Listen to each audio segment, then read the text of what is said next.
Use your moon prism power as we discuss the hit anime series Sailor Moon on this week's episode of Wreck My Childhood.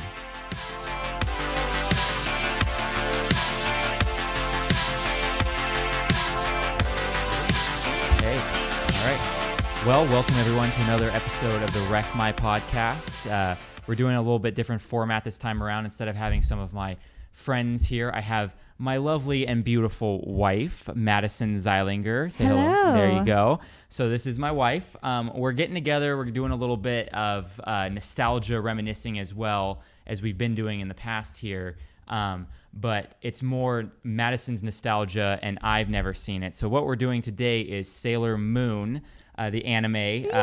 It's a big pop culture phenomenon since the 90s. I feel like it's been pretty big, going strong that whole time. I don't think it really like it wasn't huge, but it made it into like, you know, when Hello Kitty was big. It's in like the Hot Topic stores. Typically you talk to anyone who's kind of into pop culture things, they at least know of it, know about it. And I think that this was kind of one of your favorite things as a child. You know, we always talk about things you had on repeat, like Grease. You really liked that as a kid. What else? Like Dirty Dancing, or did you not watch that one as much? I mean, I don't think I was supposed to watch that one, but my friends and I, we love that stuff. Anything musical related is always so much fun, but I think when you're young, I mean, it all goes over your head. So. Yeah, the bad stuff. And we've touched on that before in this podcast. So when you watch these things as an adult, there's definitely some adult humor that it's very different. You did not catch when you were a kid, which 100%. Is funny.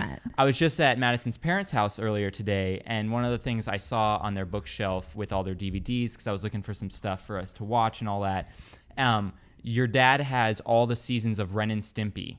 I loved that show when I was younger. The one from the 90s that was on Nickelodeon, a kid show. But what I found funny was these DVDs said on them the uncut episodes. Interesting. So my dad would. I know. So I guess that because we always joke that Ren and Stimpy like was way too mature for children. Yeah. Maybe they did kind of censor it a little bit for Nickelodeon, and then there's the uncut episodes that are full-fledged mature, you know? See, I don't know. I remember a lot of like quote unquote boy humor, like the booger stuff. Like, I don't think that was necessarily mature, but just stuff maybe you wouldn't want your kids watching on a regular basis. There always seems to be something on Nickelodeon with that type of humor. I remember even Invader Zim. Yeah. Invader Zim was very like burpy. Yes. It's very what Rick and Morty kind of takes off of and everything. But that would be a great podcast one to do, because I don't remember it ever being bad, but I also was like under 8, so which watching one? it as an adult, like watching it as an adult, well, I might almost think grabbed that different off his shelf because I was like, this would be interesting actually to rewatch. But I also never really found the fart, like, as much as I love boy humor, I always kind of found it a little gross. Like, there was something unsettling about it, which I didn't like the art direction, in the sense that it just looked dirty and nasty. So I think my OCD overtook my immature boy humor at that point. I believe it. Yeah, exactly. So getting back on topic, Sailor Moon was one of the things that as a child, did you rewatch this a lot, or was it, how did you come about? Like, what age do you think you started getting into Sailor Moon? Good question. I mean, I don't have any memories not knowing who Sailor Moon was. Like, and it's funny that you were talking about, you know, you kind of grew up in pop culture, but when I was really into it when I was like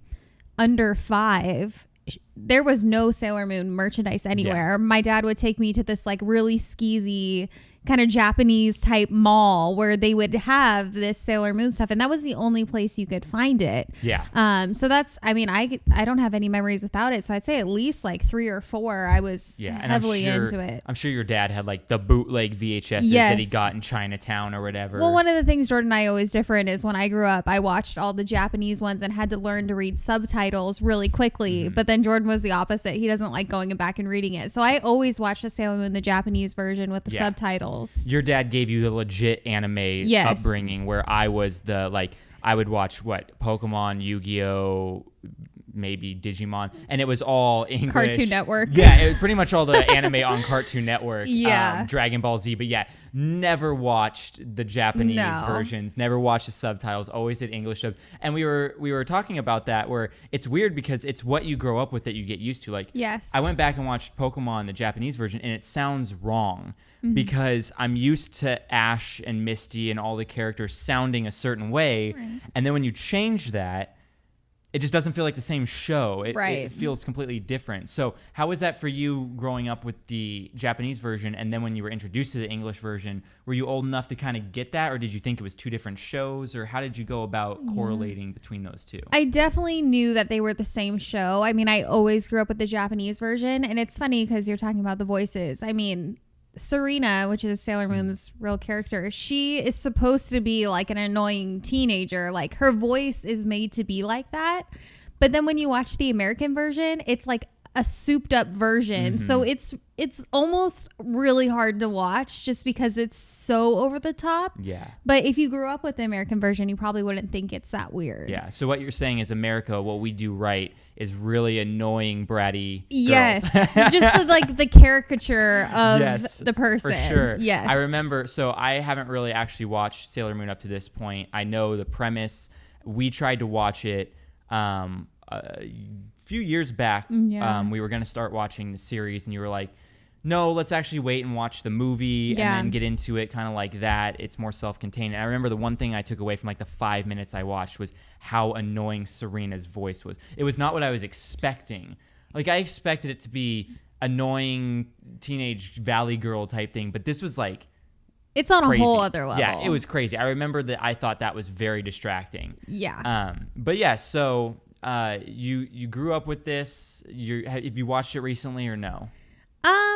I haven't watched the series recently, but I have seen, I mean, I have it all memorized. It's like I've grown up with it, and especially the movies too. Like, those are just the epitome of my childhood. Yeah. So it's like me with Star Wars. Where, like, I could not have watched it in the past 10 years, but I would know it line for line because I literally watched it that much as a child. And I always kind of joke, I mean, you know this, but whether my dad had a boy or a girl, he was going to raise them the same exact way. So when I was younger, I grew up on wrestling and, you know, Street Fighter and like all this stuff that maybe you wouldn't like necessarily think that you would raise your daughter with. Yeah. Which is why I loved things like Sailor Moon or Chun-Li. Like, they were like the women. Yeah. It wasn't just all this like guy stuff. Yeah. Like, you could be pretty and actiony too. It's funny because you always pulled the girls out of all those things. Like, you 100%. Told me your favorite wrestler was China. Yes. Yeah. You like the Sailor Moon anime. We were talking earlier about Akira, which I've never seen, and your brother and dad highly recommend Akira. Yeah. And you said you didn't really like that one because I'm sure there's probably no... Very violent. Yeah, it's violent. There's probably no real good female characters. Probably like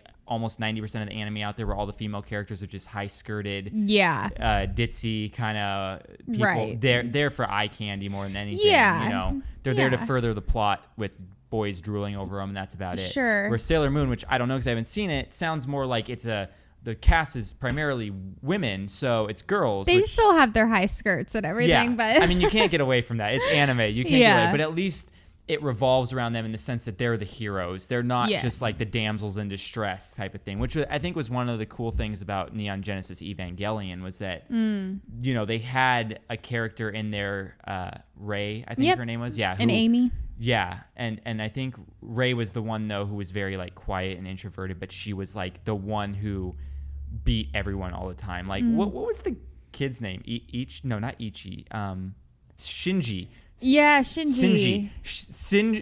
Shinji was, like, the whiny, and he was the guy, and he was the guy, and I kind of like that about it. I think it was the 80s or early 90s, so that was kind of turning it on its head. But I feel like anime does that. It doesn't hold to stereotypical typecasting, but for a lot of it does. Yeah. So it's cool that, you know, there's a big cast of girls who are supposed to be like every anime. They're like 12 years old or whatever. Like, are there ever adults that anime follows? I'm like, that would be a good question. They always follow kids, I feel like, for the most part. Because another anime I grew up watching was Yu Yu Hakusho, and that's again all like high schoolers. Yeah. So I'm like, I mean, eventually they grow up. What about Persona? Isn't that a bunch of high schoolers too? I mean, you and I tried to watch that one. We couldn't get into that one. It was weird. It was very weird. Yeah. And your dad just left the room, and we're like, we need some exposition. We don't know what's going on. He just kind of threw us into it. He's like, here you go. This is cool. Okay, bye. Yeah. We're like, all right.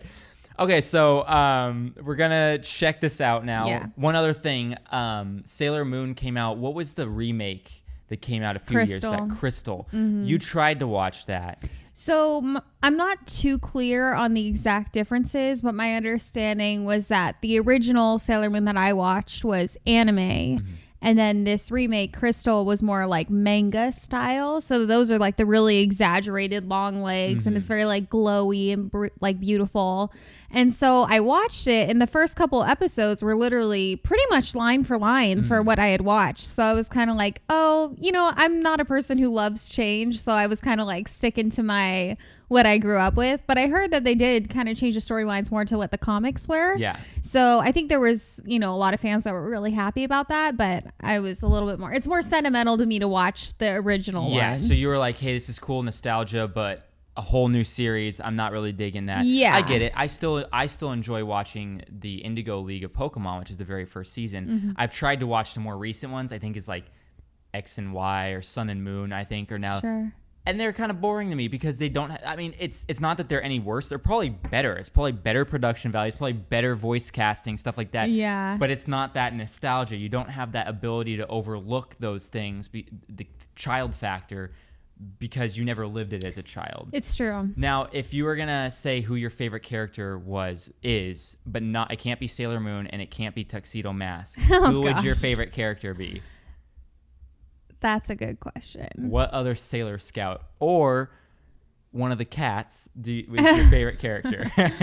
Probably not the cats. Luna and Artemis are like, they're so good. I mean, it's hard because I feel like there's a different Sailor Scout for every stereotypical person, you know, which is really cool because then even if you weren't really into Sailor Moon, like there was a bunch of other ones. And the funny thing about Sailor Moon too is she's the like quote unquote crybaby of the and she's girls. the main protagonist. And she's the main protagonist, yeah. But I feel like if I had to, I'd pick Sailor Venus. She was also like Sailor Moon's number 2. She's like a pretty blonde girl, which is what I always wanted when I was little. Similar in personality to Sailor Moon? No. I remember which one was the one who's very like matter of fact, no Ray. BS. Is that Ray? Ray. So that's funny that Ray. I don't think Ray is the one you're thinking of in Evangelion. No? Amy is the blue hair with like this quiet persona that ends up getting hurt a bunch. Her name's and Amy? I I'm thought pretty her name sure was something interesting. Why do I remember I a could Ray? be getting it confused. To be honest, like whoever's watching this podcast, let us know who's correct. Seriously, yeah, like let us know. I mean, I always want to go back and rewatch it. My biggest problem,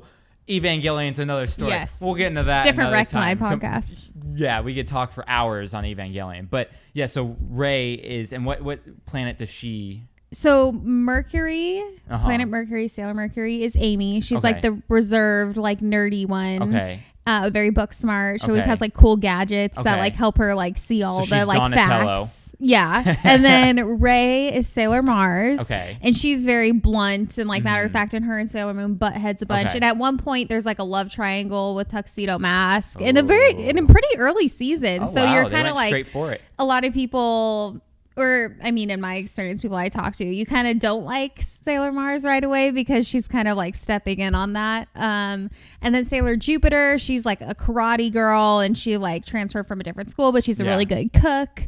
And she's really cool. And cooking. Yeah, she Nice. was like a super cool character. And then it. Sailor Venus she's kind of an interesting one because what happens is before Sailor Moon is even Sailor Moon, there's a video game called Sailor V that's based off of Sailor Venus. So Sailor Moon like idolizes Sailor V only to realize later that Sailor V is real and is Sailor Venus. Sailor Moon wasn't the first Sailor Scout. The lore and like the background behind it is a little complex, but pretty much, you know, they're all at the Moon Kingdom and then, you know, something horrible happens and they all get sent down to Earth separately. I remember this. This is the exposition that takes place in the beginning, in the intro credits, correct? Yes. So what happens is that Luna, which is the black cat, finds Sailor Moon, and that's like her cat. Yes. And then Artemis is the white cat, and Artemis, which is a male, is with Sailor Venus. Okay. So she already had that connection. She was already found out who her identity was, where the other Sailor Scouts, Mars through Jupiter, didn't get found out until Sailor Moon came in the picture. Okay, I get it. So essentially they came down from the Moon Kingdom. They don't remember that they were Sailor Scouts. Correct. So essentially the story that we saw about Hoyt Richard being from Arcturus. Yes, an anime based. Yeah, on so that. we just saw a documentary about this whole like cult from the Ford Model Agency in the 80s and everything, and their whole premise was awesome documentary. Yeah, awesome documentary. Our friend Brent Huff directed it and everything. And when it's out, like it's making the rounds right now to get distribution rights and everything. It's called Welcome to the Beyond. Welcome to the Beyond. Super cool story of Richard Hoyt Richard. Yeah. And essentially, the main leader of the cult, his story was they came from a planet called Arcturus, all these models, but none of them remembered except for him because it was his job to round them up. So that's funny that we just watched that documentary earlier this week. Yeah. And now this anime is essentially ripped off Sailor Moon. Maybe that's what it was. Maybe Sailor Moon ripped off his story, or he ripped off Sailor Moon's story, but someone's coming up with the same story here. But that's really funny. All right, well, I'll look forward to actually watching this now because I know it's like one of your favorite things from when you were a kid, and I never really like dived into it yet. I mean, I have a tattoo of Sailor Moon on me, and I've never actually seen it, so it'll be nice to actually see it. Because now when people ask like my Sailor Moon tattoo, I don't just have to say, oh yeah, I got it because my wife really likes it and that's why I have it. Now I can be like, oh yeah, I know stuff about it. I can hold a conversation. Yeah, you can have some street cred. I can hold a conversation. You know, that's going to really bring my street cred up, knowing Sailor Moon. But anyway, disclaimer, I want to apologize if you hear our dog in the background right now. We're on our home set, our beautiful new home set. So if you hear her kind of running around playing and stuff like that, just ignore it. It's all good. It just means we're good parents letting her play. But we're going to go check this first episode out of Sailor Moon, and then we'll come back and we'll give you a little rundown of it, and I'll let you know what I thought, and we'll see whether or not it wrecked your childhood watching it again this late, which spoiler, I have a feeling it's not going to. Hey, you never know. You never know, though. All right, see you in a bit.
And we're back after watching the first episode of Sailor Moon with drink in hand now. Yes. Cheers to little that. Upgrade. Yeah, yes. A little upgrade over here.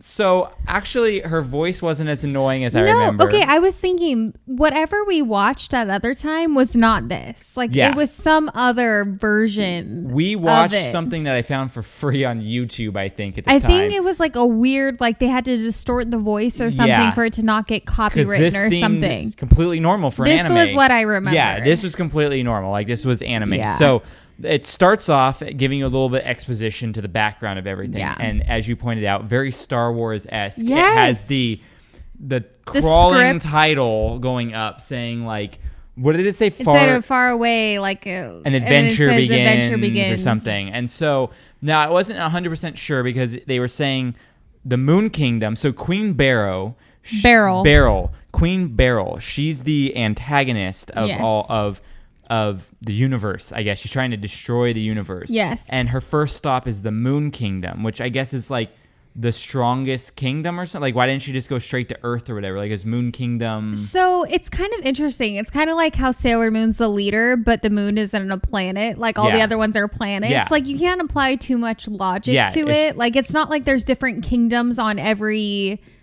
like... planets. Yeah, because that was my next question was like, so all these Sailor Scouts named after planets, like are they warriors from that planet or like? I don't think it ever goes too in depth because it's like they were all on the Moon Kingdom and then pretty much they get sent down to Earth. And the reason that everybody likes Earth is because it's kind of like that stupid human energy. Like I don't want to get too ahead of it, but in the pilot, like the one we just watched, it's like, oh, these stupid humans are so greedy. They're not even taking into account what they're doing to themselves. As you pointed out, energy is what it all revolves around. Every episode, every movie, it's all about stealing energy. Okay. And it's like Earth is the easy one to do. Where we're just all like fat, greedy, energetic people. But I'm like, in the Moon Kingdom, it wasn't the same. So my understanding is that they were like protecting it. But then she went to destroy it in order to be able to get to creating the universe. So Moon Kingdom, so she saved the hard. She was trying to get the hard one out of the way first. I see. So that it was easy then to take over the rest of the universe. Because they were like the protectors of everything. I get it. Okay. Yeah. So then the next question is when they get sent down to Earth. So what they do is they take the warriors, they take the princess of the Moon Kingdom, they send them down to Earth to protect them because the Moon Kingdom's being destroyed, and so that they have lived to fight another day. Essentially, is what it is. So Serena, she's Sailor Moon. We see her. She has a mom and a life.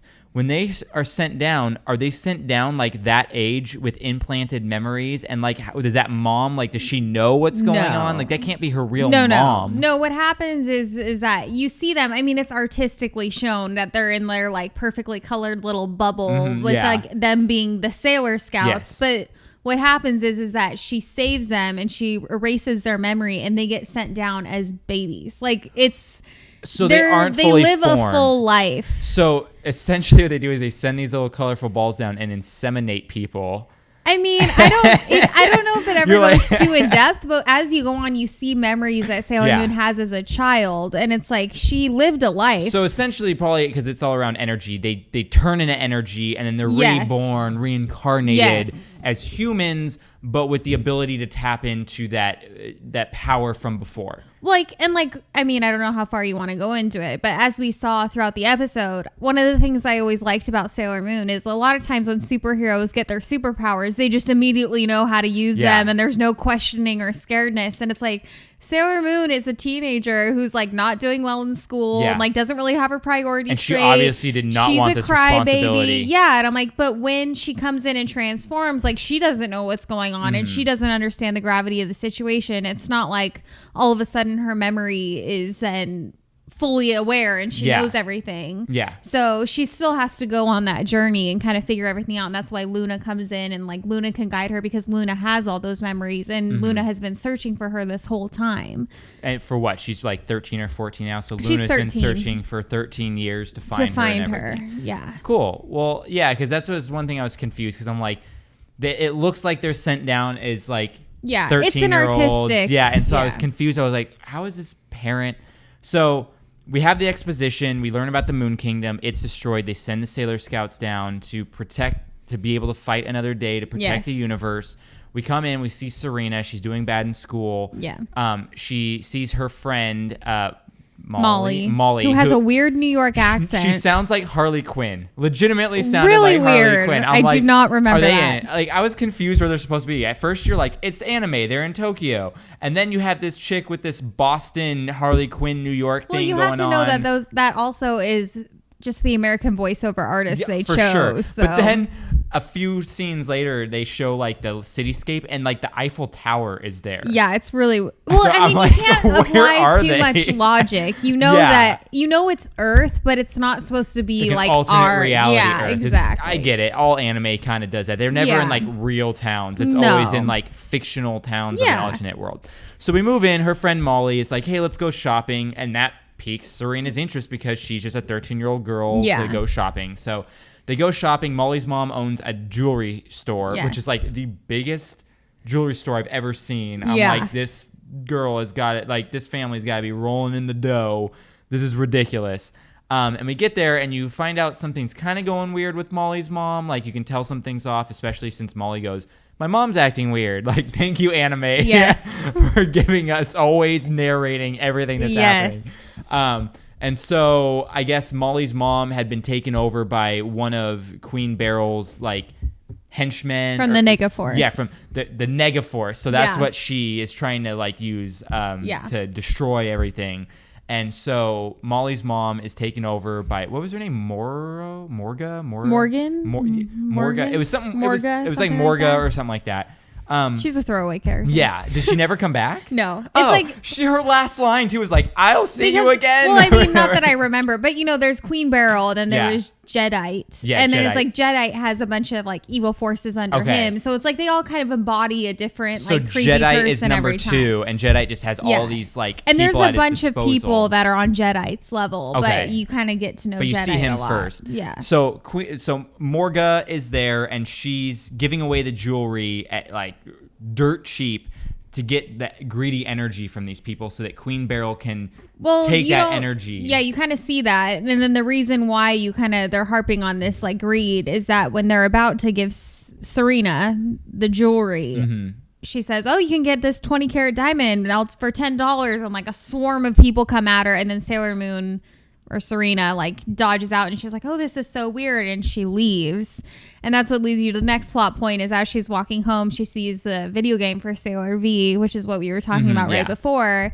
And you see her first encounter with Darien, and he calls her Meatball Head, and the classic, love-hate relationship begins. Which is the thing that Serena and Darien hate each other. Yes. But Tuxedo Mask and Sailor Moon they become are allies. into each other, kind of like Sailor Moon they're has allies. a crush. Yeah, they're allies, but Sailor Moon obviously has a crush on him. Yeah. But they both don't know each other's secret identity. So classic the secret Clark Kent superhero. Yeah, exactly. Like secret aliases don't like each other, but superhero aliases are. And they look exactly the same minus a mask. Tuxedo Mask is literally wearing glasses, and Darien is wearing glasses. No, Tuxedo Mask has a mask. Oh, what? Darien just had sunglasses on. It looked like he was just wearing glasses. No, they're just like white little. It's a white mask. So he's wearing a mask, and he always has a rose. But so Serena goes home because she's had enough with all these people. Yeah. Her mom gets mad at her because she did bad on her test, makes her go to the library. Serena gets back home. It's late. She's tired, falls asleep. But Luna, the black cat who's been following her this whole episode, pops into the room and speaks to her and lets her know, "You're Sailor Moon."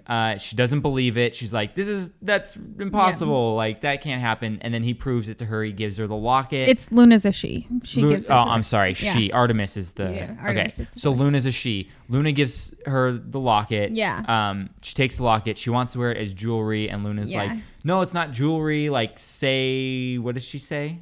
Sailor Moon activate." I don't know. Not Moon Prism Power. What is it? We just watched it. I know, we just watched it. I totally forgot what it was.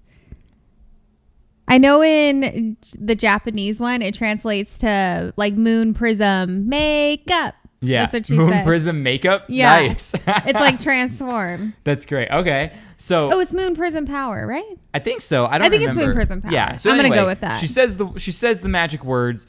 She does her transformative dance. The most epic part ever. Yeah. Where her silhouette, flowy hair, boom, the tiara, the boots, skirt gets shorter. She somehow gets a little bit older, like a little bit taller. Yeah. All stuff. So she's like freaking out. She's like, "What the heck? What just happened? Like, I'm different. This is weird." And she realizes then she can hear Molly is crying out that something's wrong, because she realized that her mom had been taken over by Morga. Yeah. And all that. And so Sailor Moon goes to save her. She doesn't really know what she's going to do, but Luna tells her, "You'll know when you get there. Look into your heart." Yeah. So she gets there. She kind of doesn't really know what to do. She's about to be pretty much beaten by Morga. Yeah. And all of a sudden we see a rose come down. Tuxedo Mask to the rescue. Yeah. I loved this music because it sounded very like Spanish flamenco. It's like like the acoustic guitar, like very, very cool. Yeah. So he then reiterates, "You can do this. Yeah. Look into your heart. You'll know what to do." Which is always kind of interesting for me, because I remember even thinking, not when I was really young, but when I was like 13, 14, watching it over again, is that that Sailor Moon doesn't know about herself, and that Luna had to come, but then Tuxedo Mask comes in completely confident. He comes in, he knows to throw the rose. He's not intimidated by the fact that there's like a monster with a whole slew of people from the Negaforce. He's giving advice, and you're like, how did you figure out that you were Tuxedo Mask? Because you know, he lost his memory too. They never get into that I'm backstory? sure they do, but I don't remember Mm-hmm. how that happens. But as I was watching it, I remember thinking the same thing of like, I'm sure they got to get into that with sure they do. how many episodes and how much stuff they have around it. Like, I'm sure that there's like at least a movie special that goes to his side and everything. But yeah, he comes in super confident. He's like, you can do this. He seemed older to me than Serena. He is older than Serena. So how did that work? So because if they all went down at the same time, again, just don't read too much into the physics of it all. Don't read too much Okay, into it. I'm like, because you also don't know if like they really did all get sent down at the same time. Like, you know that they left the Moon Kingdom at the same time, but you don't know how they fell. Maybe some of those balls were like going a little bit heavier faster. than others. Yeah, like he was a little bit bigger, again, so it dropped fall. You can't I guess apply that too much. it's anime. You do it. Yeah, take it with a grain of salt. Yeah, you go with what Use they your give imagination. you. Yeah, you go with what they give you. Yeah. So Tuxedo Mask reiterates, "Look into your heart." Doesn't really help at all because Sailor Moon still is just sitting there crying. Yes.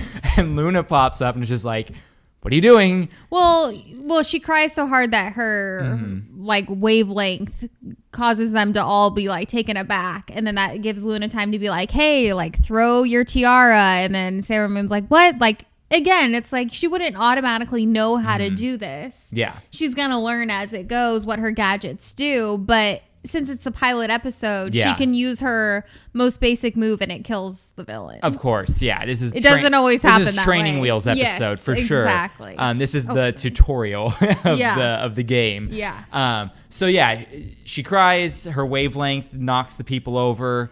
Luna's like, "Do this." She does it. She throws a tiara. It beats the villain. Yeah. Cool. The boss is beaten for that time.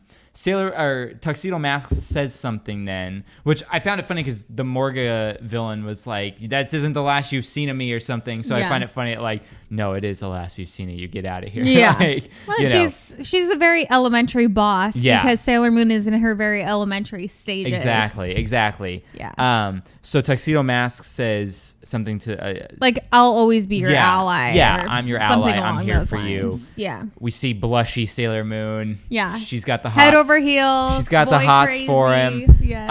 And then it ends with the next day at school. All the people who were in the ring shop are talking about how they all had the same crazy dream last night.